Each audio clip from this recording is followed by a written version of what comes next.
Seigneur, permets à ceux qui sont destinés à la vie éternelle, à ceux à qui la notion de foi a baissé, à ceux qui ne prennent plus goût à la vie chrétienne, de comprendre la portée de ce message. Dieu a pris quelque chose sans valeur, insignifiant, inconnu aux yeux des humains, qui n'avait pas de forme. Il lui a donné une forme.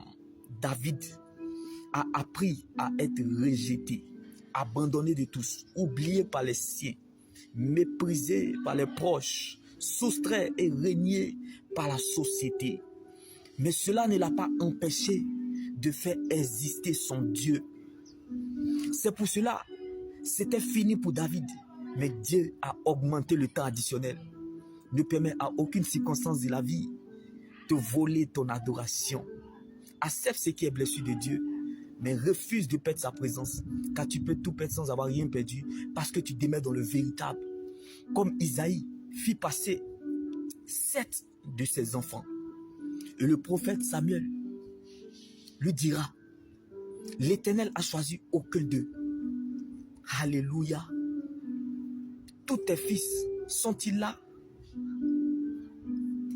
Isaïe répondit au prophète Samuel, il reste encore le plus jeune, mais il garde les brebis. Alléluia. Dis à ton voisin, même si je suis fatigué, chargé, épuisé et découragé, il reste encore. J'aimerais dire à quelqu'un qui traverse les épreuves très difficiles depuis longtemps, c'est parce que ton exaucement a de la valeur.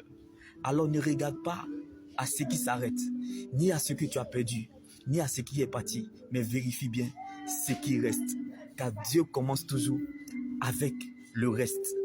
David était le 8e fils de Ressé, est consacré par onction,